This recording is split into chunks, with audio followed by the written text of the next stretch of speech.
पश्चिम बंगाल के गवर्नर राज्यपाल सीवी आनंद बोस बस थोड़ी देर में मालदा पहुंचने वाले हैं। कोलकाता से ट्रेन से वो मालदा के रास्ते में हैं।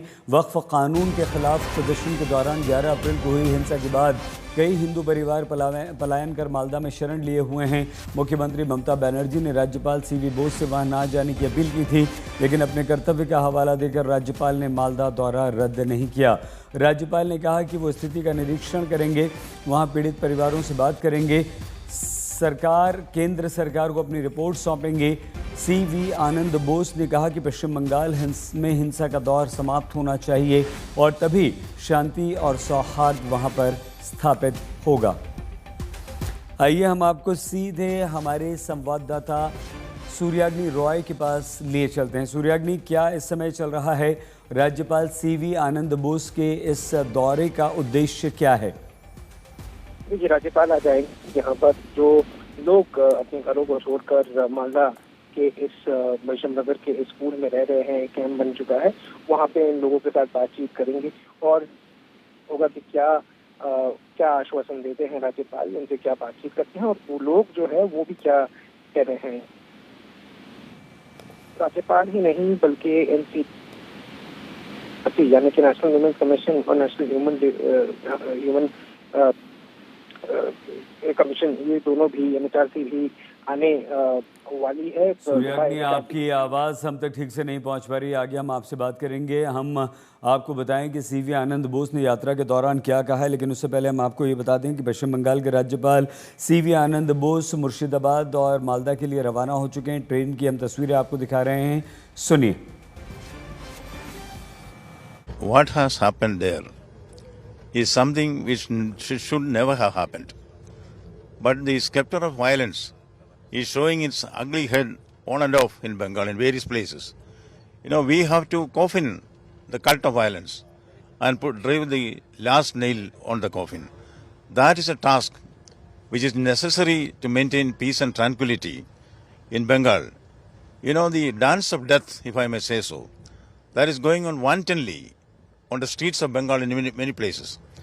This kind of cult of violence can never be tolerated at all. After visiting the field and sharing the feelings of the people there, the sufferers, the victims, I will certainly have a plan of action to take it in a mission mode, that is to fight against violence at any cost.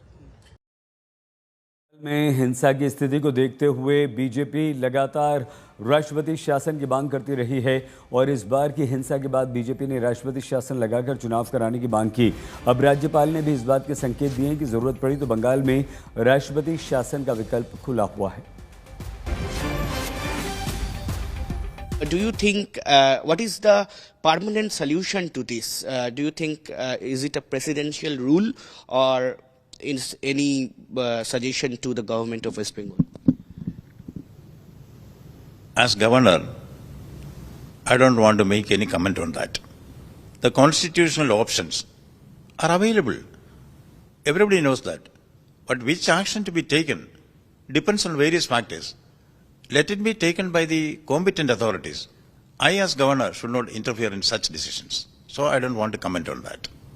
So that means there is a situation where I, as governor, has a role to play, an important role to play. My first duty, the oath which I am taking as governor, first part is the governor will defend the Constitution of India. The second part is I will work for the welfare and well-being of the people of the state. So when there is dire distress in the field, I have to be with them. That's why I am going there. But I will certainly see to it that, the situation is not upset by my presence or my visit. My visit is basically for to console the people directly. Number two, I have a responsibility to be true to the reports which I write. I do not want to go by the reports which others give me. I want to have a reality check in the field. For that, my presence with the people, understanding their feelings is very important. And this is not the first time I go. आइए हम आपको सीधे हमारे संवाददाता इंद्रजीत कुंडू के पास लिए चलते हैं। इंद्रजीत, राज्यपाल का वहां पर जाना, अपनी रिपोर्ट केंद्र सरकार को सौंपना, इसका उद्देश्य क्या है और स्थिति कितनी गंभीर है कि राज्यपाल को खुद जाना पड़ रहा है? देखिए, सही स्थिति बिल्कुल गंभीर है और हालात क्योंकि नाजुक हैं, यही कारण है कि पश्चिम बंगाल सरकार और मुख्यमंत्री की तरफ से ये कहा गया था कि इस वक्त स्थिति नाजुक बनी हुई है, कोई भी हाई प्रोफाइल विजिट वहां पे ना हो। लेकिन सरकार की इस रिक्वेस्ट को राज्यपाल ने ठुकरा दिया है। उन्होंने कहा कि वो खुद जाना चाहते हैं ऑन ग्राउंड और खुद सिचुएशन को देखने के बाद, परखने के बाद वो एक रिपोर्ट सबमिट करेंगे। और यही कारण है कि वो मालदा पहुंच चुके हैं और वहां पे जो शरणार्थी शिविर है वहां पे लोगों से मिलेंगे, उसके बाद मुर्शिदाबाद भी जाएंगे। और कहीं ना कहीं तृणमूल कांग्रेस की ओर से और ममता बनर्जी सरकार की ओर से ये कहा जा रहा है कि ये एक राजनीतिक विजिट है। बीजेपी के प्रेशर की वजह से राज्यपाल खुद वहां पे जा रहे हैं ऐसे एक समय पे जब स्थिति नाजुक बनी हुई है और एडमिनिस्ट्रेशन को समय देना चाहिए ताकि नॉर्मलाइजेशन ग्राउंड पे हो। लेकिन इसको लेके जो सियासी जो पारा है वो बिल्कुल चढ़ता हुआ इस वक्त पश्चिम बंगाल में दिख रहा है, क्योंकि तृणमूल कांग्रेस और राज्य सरकार दोनों ही राज्यपाल को इसके ऊपर घेरने की कोशिश में लगी है। बहुत धन्यवाद आपका इंद्रजीत कुंडू, हमारे संवाददाता जानकारी दे रहे थे।